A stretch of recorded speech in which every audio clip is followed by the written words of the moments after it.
Welcome to a very special edition of Unexpected Points, a post-trade deadline frenzy edition. The NFL is now doing its best NBA impersonation here with all of the movement that's going on. And I have with me an esteemed guest, former PFFer Eric Eager here. Now, what is your official title now with your new venture here?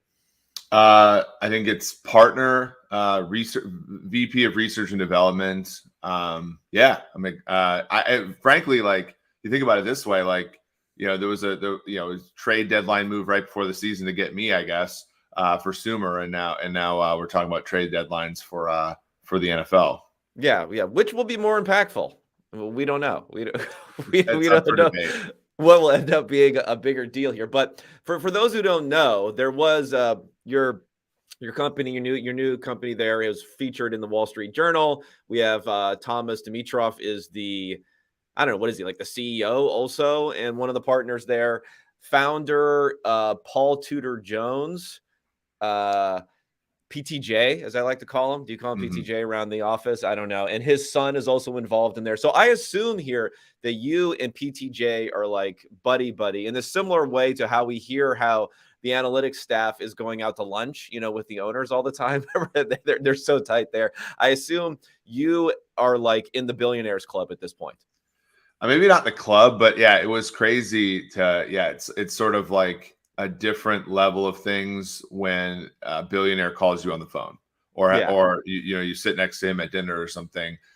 He's certainly a guy with a lot of ideas, and you can tell that he's hit on a few ideas in his life with the way he thinks about football, and coming from the outsider's perspective, it's kind of refreshing a little bit, having been kind of in the same environment.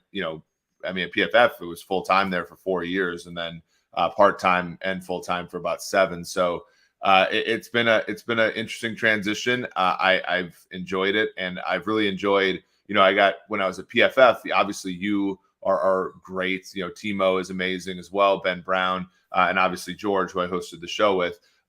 It's a different group now, but it's still fun. Yeah. You have new names there. Some guys, a lot of people who've worked within the NFL before. So I'm interested to see what you guys are doing over there. But I didn't know if you were banned from being on PFF podcast before I brought you on here. So this may get stripped off of the PFF YouTube channel eventually when you become too big, but we're going to risk it for now. Yeah, that's the thing. I was, I don't know when I'll be invited back on the forecast again. I feel like they just replaced me with a younger, better looking guy with a goatee and moved on. Better with their goatee lives. also. Better goatee.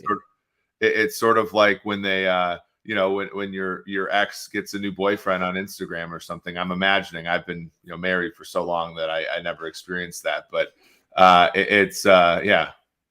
Yeah. Also, he's probably a little bit younger too. Brad, we love Brad here.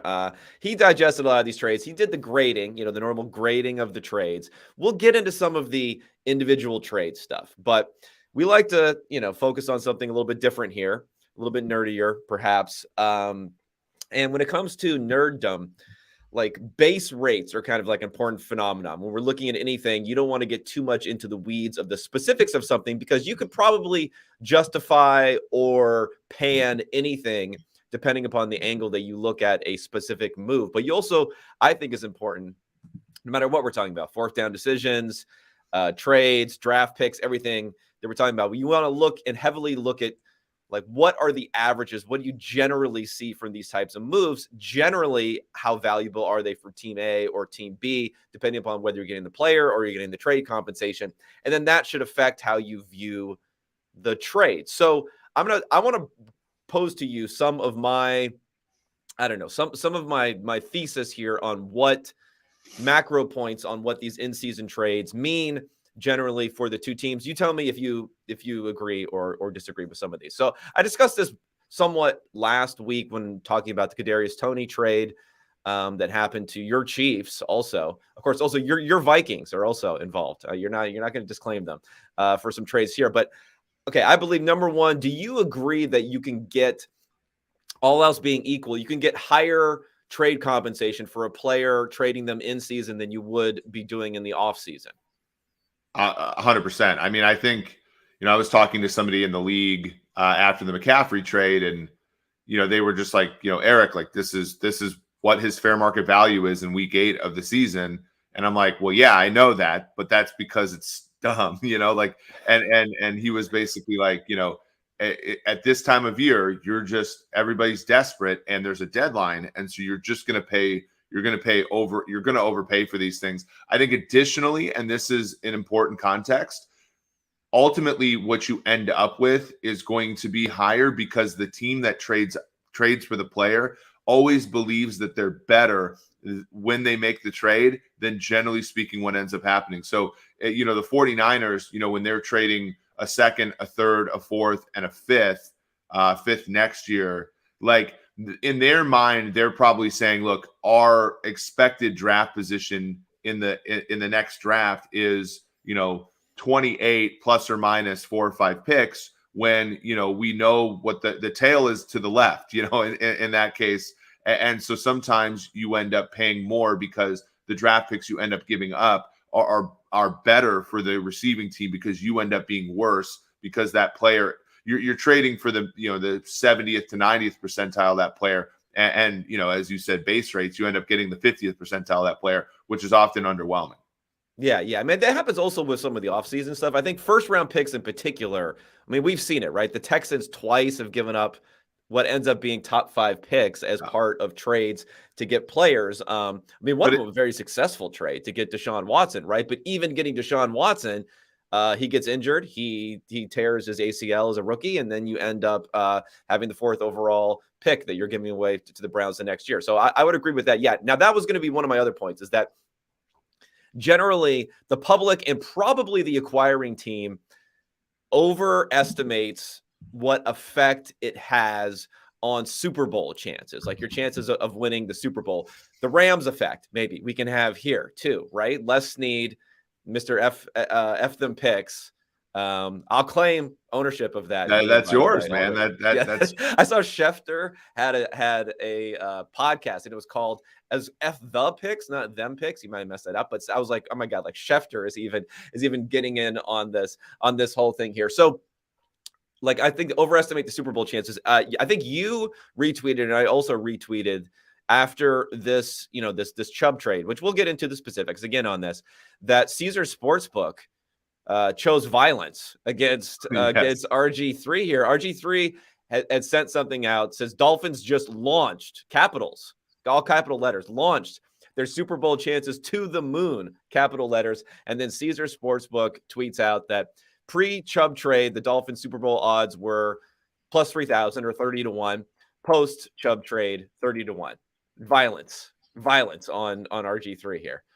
Which I feel like, I mean, their odds clearly went up, right? It's not, yes, I mean, yes. It's that's, I feel like that's trolling. I also feel like the hold in these, like, so we got to be careful with this betting market stuff. I do think it's funny, so I retweeted it, but you have to, like, in these one-sided markets, now Circa does actually a good job of taking two-sided action on these futures markets where you can lay minus 30 to 1 or whatever for the Dolphins not to win the Super Bowl. But like in a one-sided market, these books are allowed to keep their number that way to attract action, because generally speaking, they are taking a much larger theoretical hold than, in like, let's say you're betting a game, on Sunday where the hold is like 2% or whatever. Yeah, basically that. So, or 4.8%. So like that's kind of, one thing about the betting there, but yeah, their odds clearly go up. I think the issue is,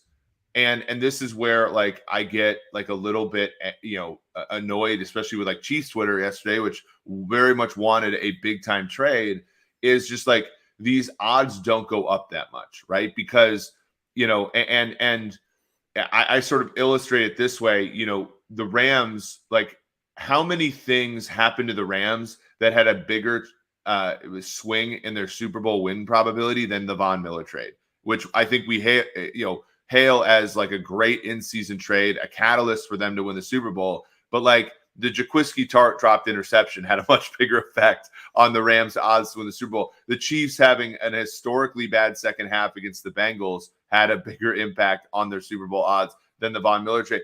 And all this is to say that like Von Miller matters, but in the context of like actually winning a Super Bowl, there's just so much noise inherent in it. And, you know, unless that trade gets you into like, I call like the basin of teams that only need one lucky thing, right? Patriots from 2010 to 2018 had a first round bye every single year, meaning like to get to the Super Bowl, they just need to get lucky like once, right? And they're in. You know, the Chiefs have hosted 4 straight AFC title games, and like to get to the Super Bowl, they only need one lucky thing, right? Other teams like the Rams need 2 lucky things, right? Because they got to go through a few teams to make it. They're going to be an underdog or a road team in one of those games, etc. And my question when teams make this trade is, A, were you already in the basin of teams that only need a few lucky things? Or if you weren't, does this trade get you out of that? And I think with Miami, like, I think that they're a good story and I think they're a good team. They should make the playoffs. But this trade doesn't make them the favorite in the AFC East. And if they're a wild card team, like, good luck. You know, you can do it, but good luck. Yeah. I mean, I think even a bigger thing that'll play in when we're talking about the Rams, which is not going to apply to the Dolphins. Again, we'll get into the specifics here, is just the NFC didn't end up being very good either, right? So the path to the Super Bowl too, you're eventually playing a 49ers team with Jimmy Garoppolo has a bum arm. You know, the other teams that you were expecting to be there weren't really there. Tampa, just a bad, pretty like an all-time awful first half in that game to take a big lead. The Packers get eliminated. The path for the Dolphins to get through the Chiefs, the Bills, you know, other competitors there, whoever ends up coming out of the AFC North, it's going to be a little bit more difficult, I think too. But I do think that's an interesting question, just generally this valuation thing, because it plays into like non-quarterbacks here, kind of plays into the non-quarterback thing, even on a week-by-week basis. If someone gets injured, like what does that mean for the line for these different games? These players clearly matter, but our ability to quantify how much it does matter, I think, is off and probably generally like overvalued how much it matters. So you're in agreement there. So on the flip side, though, when we talk about overpaying for these players, I started to think about, well, you know, there is like an informational advantage that teams have now that they wouldn't have had. Generally, these big trades, right, would happen free agency, kind of at the same-ish sort of time with free agency, before the draft, before the offseason, before the first few weeks of the season. You don't know all these things. You don't know how players are going to develop. You don't know what your record is going to be. You don't know who's going to be available in the draft. When you go to the draft, a lot of times when you're drafting these players, so those discounts are built into it where you do know a lot of these things now. So I guess I put it maybe in 2 categories. So I have 2 categories for this knowledge. Like knowledge, which leads to desperation, is probably bad with the overpaying. But knowledge when you're, let's say, the Vikings, and you know you're going to make the playoffs, or you have a really, really high chance of making the playoffs, which you would have had no clue that was the case going into this year, which could have been like a lost year depending upon how things went. Cousins could have been gone. You know you're going to make the playoffs. You know Irv Smith was not really developing that great, and now he's injured. He's out to 10 weeks. You know all these things. So can that knowledge make up for the extra that you're paying? I think so, in the sense that, I think there are 2 types of trades here, right? You know, we look at, you know, I think the Irv Smith one's great. We think about Roquan Smith, right? You're getting Roquan Smith at the tail end of his rookie deal. And so, you know, there's a surplus value that Roquan Smith is giving you, assuming, and I don't want to get into the PFF grades. He has not graded well, but we know that linebacker and corner and safety grades are like a little oscillatory, and there's a fall guy on a defense, well, I think we can lean more towards like the common perception of him being like a great player so far this year. Yeah. So like if his market value, let's say, being conservative, is $15 million, you're getting a surplus because you're not having to pay like all that money staying back in Chicago. So if you're the Baltimore Ravens and you trade for him, you end up, getting a surplus above his salary of, close to that 15 million. Right. And so, when you compare that to the value of a second and a 5th round pick in the moment, that is actually, because again, the information you're talking about in the moment, you know that Chicago can take that sum of money. You also know, what he's been worth so far this year, which he's played pretty well in my estimation. And like, again, that information tells you that trade, it vis-a-vis 2022 is probably a surplus value. The question then becomes, if you extend him, does it end up dumping all of the value there subsequently, because Roquan Smith reportedly wants over $20 million. And if you're a $15 million player that wants 22, now you're trading for a negative surplus value asset. And the picks that you give up are just gravy to the team that is acquiring them. The decision also, like, these decisions also have these time horizons that matter as well. And I think when you talk about the Vikings trading TJ Hockenson, like, that's a $500,000 player for a team that has almost no cap space, for a team that, as they saw last season, Kwesi Adolfo-Mensah is going to trade picks, and he's going to trade back. He's going to accumulate assets. And I think to a certain extent, this is, why you do that, so that you can, build your roster for such a time as this. I don't like, those are the trades that don't make me as angry. The ones that I think I get a little upset about are the, Bradley Chubb, who I think is a good player, but like the immediate knowledge that he's now going to be a $20 million player. And because you traded the picks for him, that's a foregone conclusion. That's where I think you get into the issue, because again, you take the certainty that you get from this season and you sort of like throw some of it away by buying into the uncertainty of subsequent seasons. And that adds, and when people talk about trades, they don't talk about the contracts. And I think it's misinformation. Like, when you trade for a player, sometimes you end up trading for a contract, and that changes the calculus. Yeah. I mean, I think another trade that could have fallen into that category is if the Packers would have traded for Chase Claypool, which they supposedly were on. I mean, I get the theory that Rodgers, like, you need to take advantage of, but like, you need a lot of things to go right as far as him coming in. You're able to integrate him. He's valuable in 2022. The other receivers who look like they're getting better are actually worse options, maybe, versus Claypool, all those sorts of things for a team, at least at this point in time, that we have as having, like a 1 or 2% chance of winning the Super Bowl, right? And I think the other part of it, which makes it important, and this is, I have to go through and actually, do the research on this, but anecdotally, I also think that there are just positions where integrating a player into an offense or defense at this time of year is less onerous than others, right? So we talk about Von Miller. Rushing the passer from the edge is like the same thing on every team. Setting the edge is the same thing on every team. So when he comes over from Denver to Los Angeles, the transition is mostly seamless, especially if he's healthy. He wasn't as healthy last year when he came in. Running back is another one where, like, the running back position is, there are different scheme, run concepts and stuff, but running back, I mean, there's a reason why rookie running backs tend to do better their rookie year than subsequent years, is just because it's an easier position and you're more spry when you're young. Wide receiver. But Eric, I was told that it required Christian McCaffrey's Stanford education for him to be able to learn the playbook and get in there so quickly. Yeah, I mean, that's so funny. But like other positions, you think about like tight end, you think about wide receiver, corner. A lot of these positions are very scheme dependent, and it's not necessarily as easy for that player to get in, and that's an issue as well, right? So I think that also adds to sort of my handicap of a few of these positions. Yeah. I mean, like, we've seen plenty of times, especially with defensive backs, that you put them in a new place, even as a big free agent signing, not even midseason sort of thing, and it could totally flop in one direction or another. That used to kind of be the case for wide receivers too. Hasn't been the case as much recently, because we had like these high-end wide receiver type of trades that we haven't seen in the past. But Claypool kind of fits in that mix of like, does his current team even really want him or not? So that, again, we'll get to more of the specifics on that there. And okay, the last thing is the sunk cost sort of fallacy that could come into play. And you mentioned this a little bit with players getting an extension. So do you think it's possible for teams, though, to be better about just not spending, just saying, you know what, we realize we did this, but this is a sunk cost. We talked about the Ravens as part of this. Do you think the Ravens could truly approach someone like Roquan Smith without having to worry about the sunk cost on this that they put into it and looking at an extension?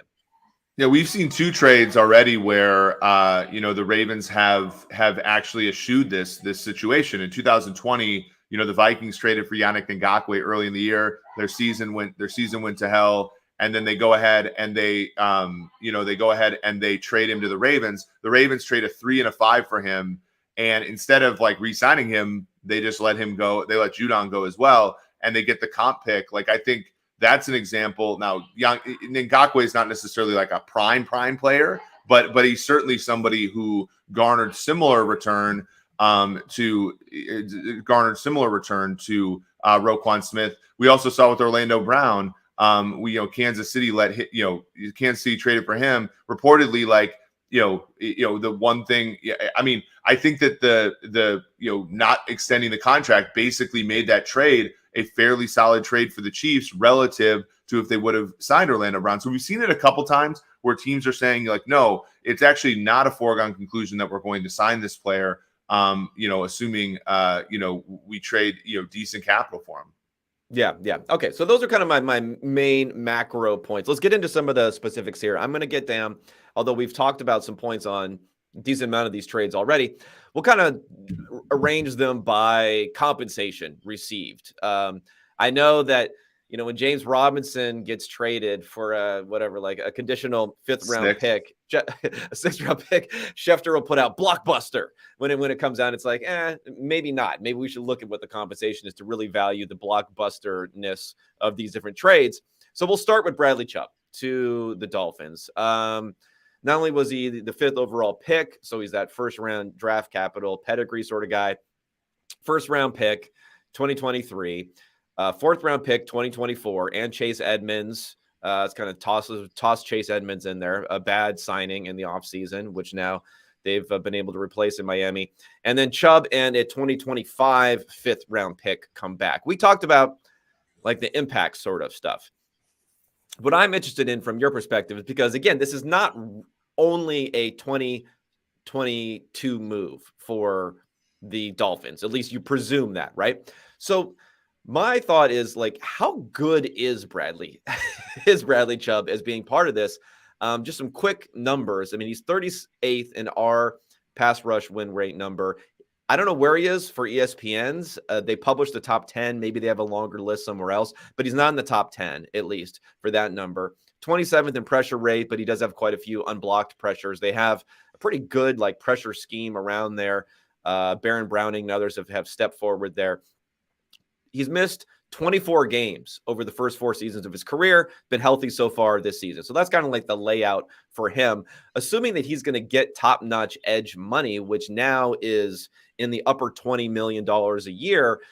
Maybe just from that perspective, like, what do you think Bradley Chubb is really worth to not just the Dolphins, but any team right now as a top edge rusher? Yeah, I know, Brad Spielberger, who, has done such a great job. I think, especially educating me while I was at PFF and, the public, like, that first round draft capital brings with it a premium, right? Because, just top 5 pick too. We're talking top 5 pick. I mean, because, you think about it, most of these people who are evaluators or most of these people who are general managers in the NFL are evaluators. And if Chubb was a 5th overall pick, a lot of them had him valued high, right? So they're going to be clinging to their priors when they make some of these moves. But to me, it strikes like a Frank Clark trade, and not in Frank Clark's been a disaster for Kansas City. I don't think that, Chubb's going to be one in Miami, but edge player is a solved position, right? Like, this is not as far as positions go in the league, like, it is the most efficient market, right? So when somebody, obviously the high draft capital matters, but if a guy can't beat one-on-one pass blocking, at an elite rate, in addition to obviously all the other stuff with it, which is athleticism and all that. And I haven't looked at his NGS stuff. I do have that pulled up at some point, but like, that's bad, right? Like, a guy kind of is who he is when he comes into the league, and over time, like, we're really able to evaluate this position. So when the PFF grades say he's 38th, like, I agree with that more so than almost any other position. And so I don't know if this makes the impact that I think Dolphins fans really want him to. And in addition, like they're a bottom, third of the league team in terms of collectively generating pressure as a defense when they don't blitz, right? So that's very much what they're trying to do. But then I weirdly think, okay, well, you bring him in and do you blitz less? Because now your team's playing left-handed more than, it's sort of playing out of character. And does that screw other things as far as their coverages and as far as, what they want to do defensively? So I think a lot of this stuff like makes sense, right? You're not generating pressure with your front four that much. And, imagine if we didn't have to blitz every down, how good we'd be, blah, blah, blah. But Chubb's not necessarily a great guy at generating pressure, relative to the compensation. And your defense is going to have to get used to incorporating him into the scheme. Yeah. I mean, I think an analogy here is probably from that same draft, a different position, Denzel Ward. So if we remember how this draft went down, it was Baker Mayfield, surprisingly, at least initially at first, Saquon, number 2, of course, Darnold, number 3. And then Bradley Chubb was considered, I think, by most people to be the best defensive player in the draft. It was actually a little bit of a curveball, the fact that the Browns ended up going with Denzel Ward. But if you look at Denzel Ward, he's maybe similar to Chubb as a cornerback in some ways, where like he's got he's good, not elite, I would say, how he played so far. But yet when he signed a contract, and it was based on, the Jalen Ramsey deal, which was signed earlier, it was very quickly surpassed by others. But still, he did sign the biggest cornerback contract in the NFL at the time that he signed as the number 4 overall pick. I kind of see this as being somewhat similar for Chubb, right? Is that like a player who's been great but not elite could maybe get close to the top contract. And again, we're talking TJ Watt, $28 million a year. Joey Bosa, another top 5 pick, $27 million a year, $80 to $100 million guaranteed. This is going to be it's going to be a big one. So I guess what I would say, though, let me try to like give the Dolphins side of things. The Dolphins side of things, we talk about this like information that we have here for the Dolphins that we did not have before. You made the huge trade for Tyreek Hill. You obviously spent a lot on Jalen Waddle because you kind of traded up to get him, although you traded back, however you want to net out all that stuff there. Tua is, at least right now, either first or second in the NFL, depending upon which measurement you have, in expected points added per play. He's in the top 5 for our grading so far this season. Like all these things have kind of worked out well. Tyreek Hill's an older player too. How much can you give them credit for just saying, you know what, we're just pushing chips in for a window right here? I don't mind that at all as far as a philosophy. I mean, you saw it. I mean, you've seen it over and over again. You saw it with the Eagles in the 2017 season where it's kind of like Wentz is okay, right? He's kind of got a little bit of a fat tail to him. So then you go with Alshon. All right, let's not body shame. Let's not body shame anyone. Yeah. Alshon, speaking of Alshon Jeffrey, Rodney McLeod, they trade for Ronald Darby in the preseason. They get a bunch, you had Torrey Smith, and like they brought a bunch of players in to sort of do the thing, right? And they did win the Super Bowl, because they invested in a veteran backup, frankly, in Nick Foles. That team had a lot of Nick Foles also had a fat tail. By how his performance. And there was a lot of and 2 or 3 years later, you're talking about them tanking for a draft pick and firing their coach. And the Athletic article about how Howie Roseman's a joke and all this kind of stuff. And, I think the compliment to this, and this is where, I'll give Kansas City a lot of credit as well. The compliment to this is there are times to go all in. There are times to say, look, we got a huge surplus on Patrick Mahomes. We can pay Sammy Watkins $16 million a year to be the number 3 option in this offense. We can, spend 2 for, I still don't like the trade, but we can go after Frank Clark. Right, you can go after Tyrann Mathieu, but I think that, and with Miami, like that's where they are, right? They're in the rookie quarterback window with a good coach who, again, uncapped, pretty good value right here. I think Mike McDaniel. I think that you have to pair that with pragmatism when the window is no longer open, right? And to the Eagles' credit, and the reason that they are where they are is because they made hard decisions on Carson Wentz. They made hard decisions on Doug Peterson, although I don't think that necessarily firing him was the catalyst, but Nick Sirianni is pretty good. But they It makes it easier to reset, though. I think it makes it easier to partially reset when he's not there, right? They cut the thing down and just built it back up again. And obviously, you like the Jalen Hurts draft pick more than anybody. I was fairly high on it as well. But like there were moves that they made to reset the window. And I fear, and this is a Buffalo fear. This is a fear about this is Minnesota, what they've been for years. San Francisco, of course. Like you got to identify when the window's shut and you move on. And so if you're the Dolphins, when you do this, when you're the second favorite in your own division, right? And at best, the third favorite in your own conference, and you don't get to the promised land, that's where I get worried, right? Because the life just gets harder. It's only easier. It's the easiest it's ever going to be right now, right? And for the Rams, it was the easiest it was ever going to be when they got Von Miller and Odell. It's a lot harder now, right? And we're seeing the fruits of that. So that's where I get a little bit concerned about, going all in. It's like, even the Raiders this year, like you went all in to be plus 600 to win your own division. Like I get worried that the Dolphins are going all in when they don't really have a good chance. Like they can do it, but I don't think they have a great chance. Yeah. It'll be interesting to see, like, if it comes down to that, what Chris Greer, how he operates, what his relationship is with the owner. I think for Howie, and this is, you mentioned it exactly right, like the ability to get out, right? That is probably the most unique trait of any GM. Is the ability to know when to cut losses. Because if you know when to cut losses, let's talk about Carson Wentz, right?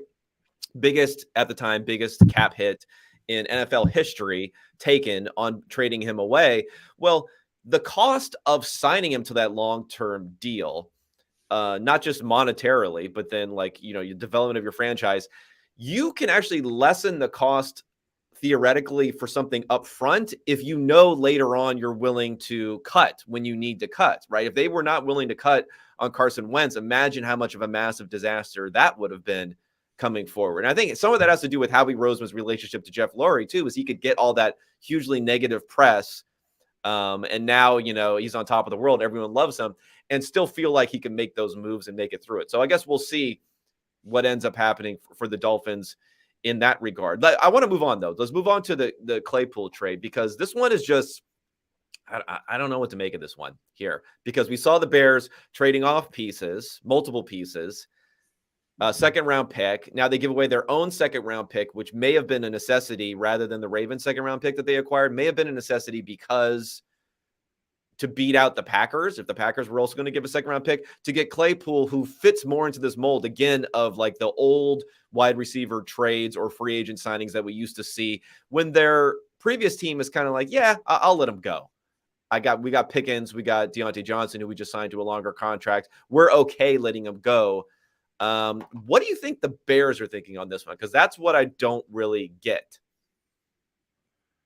Yeah, to me, I think it's the Bears are trying to evaluate Justin Fields, right? So when you look at, trading away Robert Quinn, that was very clear. Robert Quinn is an enigmatic player, 1.5 sacks 1 year, 18.5 the next, 2.5 the next, like very clearly a player you don't want to build around as a cornerstone because of age and also just inconsistency, but obviously has more utility to a team like the Eagles. Bang. That's a great trade, right? That's a great trade for both teams. Roquan Smith, another one where, and I know people gave me a lot of crap, but he just didn't fit into the Eberflus defense that well. Like he was just like, when you looked at his movements and the tracking data and stuff, it was just, and not that he couldn't change. It's just like, do you really want to pay $20 million APY to see if a linebacker can change his stripes? No. Okay. You move on from him. He goes to a different team. And that makes a lot of sense. I think that this year, and I was very firmly on the side of the Bears don't really believe in Justin Fields. I think that there's history to suggest that like a guy like Poles wouldn't have had a great eval on him.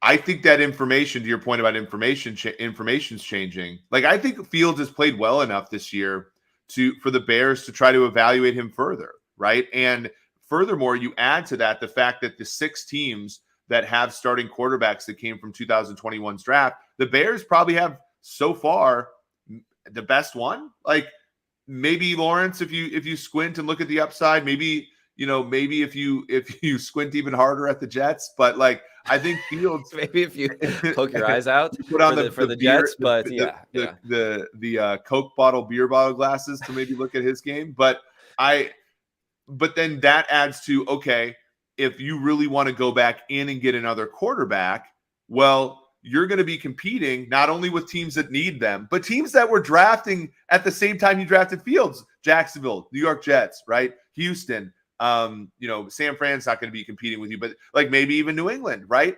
And so when you look at that and say, okay, well, what's the opportunity cost of moving on from Fields is not being able to have the king as ransom when a team comes up and wants a top 3 pick from you.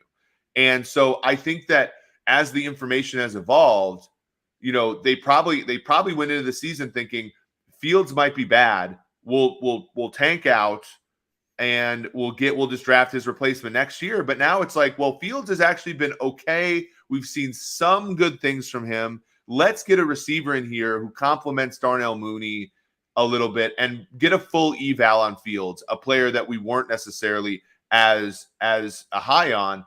And let's do it cheaply from a dollars perspective. It was expensive from the pick perspective, but like I think that's where they're going. And then so if they do still get a top pick, like they can flip that into more picks via a trade, because I think this year you're going to have the Strouds and the Will Andersons and the Bryce Youngs, and like there's going to be people who want those top 3 picks versus last year where people didn't really want them. Yeah. I mean, I think like in isolation, Claypool for a second round pick that will, again, this is the Bears second round pick, so we'll see how the rest of the season goes, but it's not going to be a low second round pick is not good. But maybe you're right. Maybe you could say we have this new information, and that new information about Fields being legitimately a guy that could be that guy. Let's go ahead and shift from a defensive player that we're not really as interested in, who's done with his contract, basically. Let's go ahead and shift away from him and then do a draft capital flip in the second round and flip that into an offensive player that we can use for Fields for the rest of the season and maybe going forward. Yeah, and I think the things that the Bears struggle with, right? Linebacker is not a premium position, right? So you can access starting caliber linebackers in free agency. They have 110 million, 115 million. The Bears are not good on the offensive line. On the interior of the offensive line, you can access guards and centers in free agency, right? So like there is going to be wide receivers a little harder because I think it's becoming a more premium position now. You're not going to be able to access wide receivers through free agency. So this is a way to sort of get a premium position player who helps you make the evaluation on Fields. And I think furthermore, I mean, you got to also look at the quarterback position across the league. Like there might have been a play where Poles wanted to make a Russell Wilson-like trade, wanted to make a Tom Brady-like move or something like that. I'm not saying exactly those guys, but I'm saying qualitatively. And when you've seen like, the Indianapolis Colts bust out with Matt Ryan, obviously Denver with Broncos country, let's ride with Russell Wilson. Like those moves are sort of coming to the forefront as being more dumb than they were maybe last year or the last 2 years when the Bucs and the Rams became the second and third team in NFL history to win a Super Bowl with a quarterback on the first year of his team. Yeah. Shout out to Seahawks fans, probably including Ben Baldwin, maybe. I remember in the offseason when that trade went down, when Seahawks fans were like, we didn't get enough for him. I was like, come on, like, what are you expecting to get? Like, that's not bad. I understand that you made an absolutely absurd trade for Jamal Adams, but that doesn't like affect how you view this trade. Okay, let's get into a little bit more very interesting to me. Could be the most impactful trade of any of these trades here, I think. Calvin Ridley. It's kind of a weird one here because there's all these conditions and everything. So Ridley going to the Jaguars. So it's a 2023 sixth that can become a fifth. I forget what the conditions are there. That he's like on the roster or something. 2024 fourth that can go up to a third. I think if he's on the roster, and then go up to a second if he signs a long-term contract. So the the ceiling is only going to happen here. And again, it's a second round pick 2 years out, plus a fifth round pick a year out is the ceiling cost for them. And that's only if they're signing him to a long-term contract going forward. So that's with an ability to look at him for maybe 2 years before doing that, for at least a year, because he'll be on his fifth-year option. His contract holds. So he'll be on his fifth-year option in 2023. I'm intrigued. But at the same time, we don't really know anything on here, like about what's gonna go on, for what state Calvin Ridley is really in at this point, because like he was a guy as a first round pick who looked like a big hit, a guy who was going to get a huge contract, a great player. But what do we know about him? Because it's not just the gambling out for a season. Let's remember that he also left, came back, and then missed the last 5 games of the previous season due to mental health issues. So you're really taking a risk here on whether he'll even be available or not. Yeah, and that's so difficult to discuss, right? The fact that he had a very progressive view on mental health, which is wonderful. That he took time away to take care of himself. But that's a risk. From an on-field performance standpoint, that's always a risk to the Jaguars. I think additionally, like, are we certain that the Jaguars handle those things as well as the Falcons would? I don't know. My prior would be that they would handle something like that as well as the Jaguars handle everything else. So I would that would be that makes it a high risk, high reward sort of situation. But I think what we're finding out, and maybe the Stephen Ruizes of the world would disagree, but like Trevor Lawrence maybe isn't what we thought he was. And maybe, he likely isn't what we thought he was. I think at this point we can say he likely is not not like generational prospect, right? He's not the next Andrew Luck. Okay. Right. Probably not. I mean, the fact is the guy, and there's always Josh Allen lurking in the background, but he,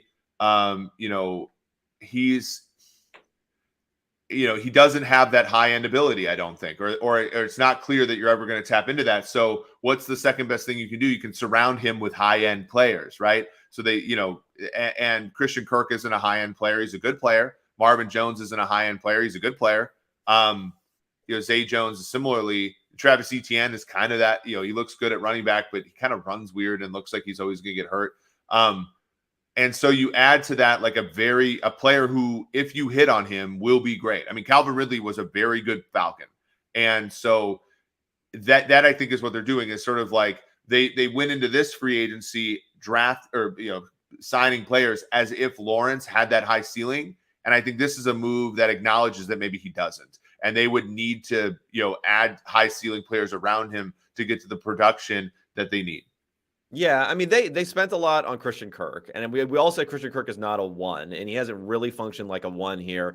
Yeah, I think you just look around on that team, right? Zay Jones, is your other guy there who's been fine, but this is like a legit shot at a 1, which you do not have that often. But then, it always goes in. Like, you got to look at the flip side. Like, if you look at Claypool, I get it why the Steelers might be willing to get rid of him. They have a couple of great receivers there. If you look at the Falcons, is this just like simply that they have Pitts in London? So is that why they're willing to move on from Ridley? Because otherwise, like, he could be a valuable player for them too next year if they drafted a quarterback. Well, I think, and back when George and I were doing the mock draft in 2021, we got sauteed because we had Chase going to the Falcons. And it's like, well, if Ridley hits for you, like, that's a player that you have to sign. And, I have to look and see, as far as 2023 is concerned, but 2022, the Falcons had, one of the most egregious cap situations in the league. Now they have the second most space next year, but yeah. I think, and look, like, some of the things have hit for them. Their offensive line looks terrific. Like, that was a problem for a while, but they're now going to have to, those first round picks that they're going to have to lean into those players financially. Defense, like, there isn't. Like, how many good players do they have defensively? Like, it's, they just got rid of Deion Jones. Can you name how many players can you name on their defense who are currently not injured other than Grady Jarrett? Yeah, it's Grady Jarrett, but even Grady Jarrett's fallen off, I think, a little bit production-wise, or at least I'm just saying he might be the only guy that I can name on their defense. And so check the roster. AJ Terrell's out, Casey Hayward's out, all these guys. Yeah. Well, and quarterback, like if shy of drafting, and I know they have Desmond Ridder, the king of we really know football Twitter. But he's not playing right now, and you might want to and look, like, think about this for a second. You go into next offseason, the Bucs are desolate. The Panthers are, I would say rebuilding is maybe the nicest thing I could say about them. And the Saints are a disaster again. Like, you're the Falcons, you might need all that money to sign a quarterback because you want to win that division. And whether that quarterback is like, Kirk Cousins or I don't know, like, but you have to, like, that type of quarterback, Jimmy G, for example. Derek Carr is going somewhere. Derek Carr is probably going somewhere next year.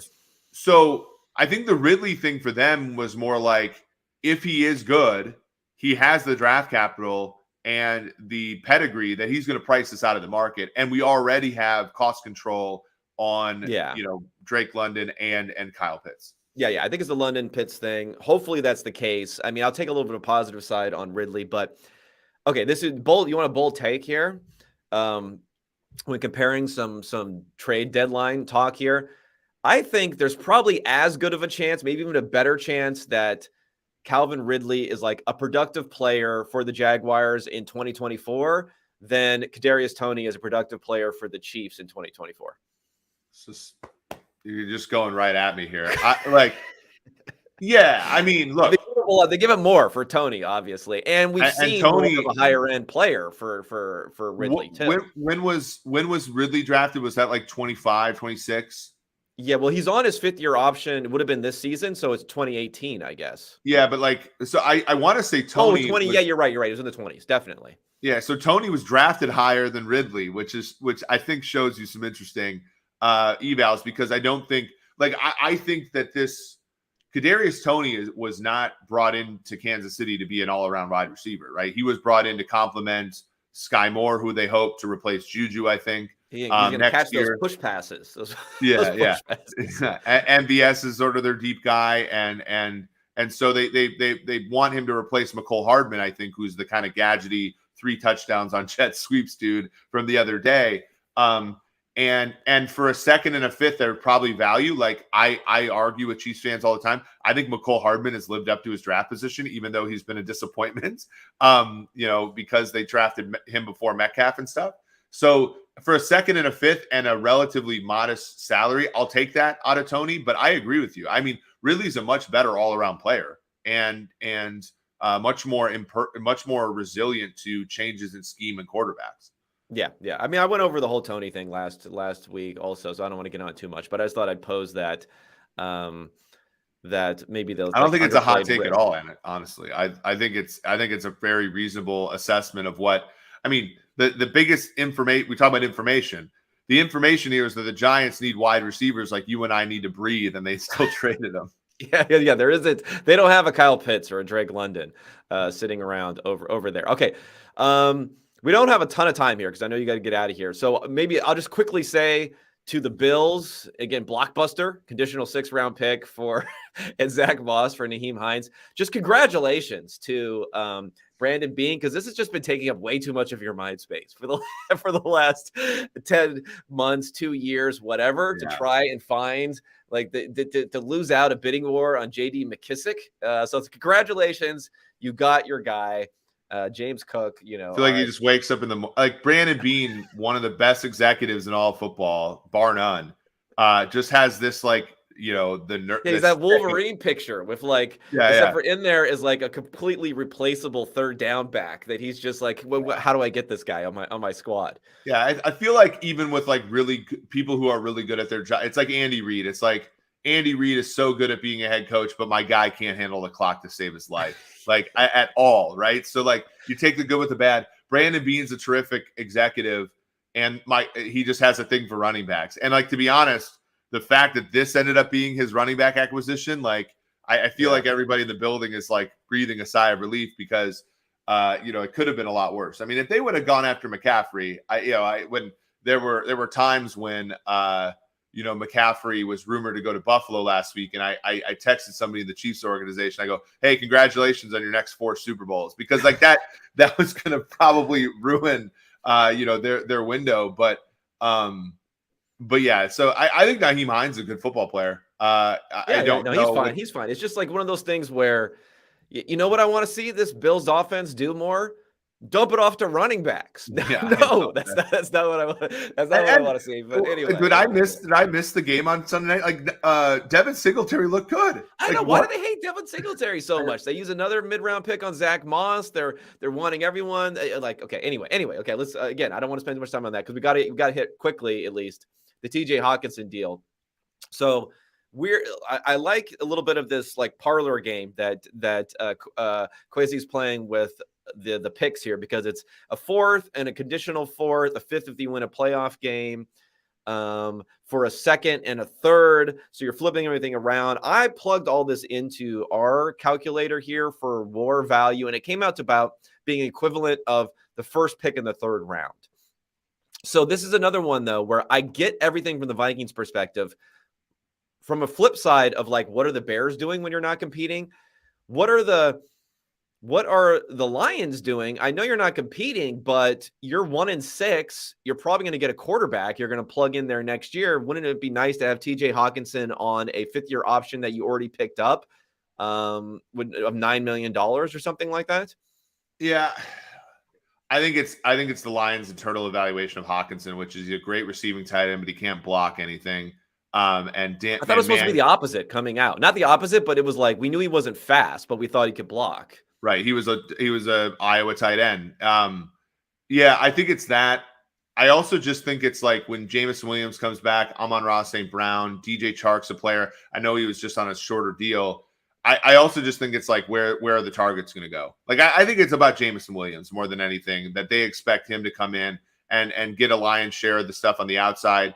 Amon-Ra St. Brown kind of in between the hash marks, and Hockenson, if they can get a 3rd for him, you let that defense. We call it the Detroit Lions because there's no D on that team. Like that team is terrible defensively, and I think you build a defense with a lot of draft capital. Yeah. And I think that's what they're going to do. I guess I kind of get it from both sides, but maybe not a lot. And I would say, again, I'll just reiterate, I think the Vikings have gained the most in terms of informational knowledge this season with the fact that they're 6-1. So they're like a 95% chance to make the playoffs at this point. Irv Smith's down, all that stuff. Go ahead and take a shot here with an early 3rd round pick. Not the worst pick. You'll have him for $9 million next year. If you want to franchise tag him, it's always very cheap for tight ends. He'll be another, 12, 13 million the year after. So good deal all around there. Anything else you want to touch on before we get out of here? Not really.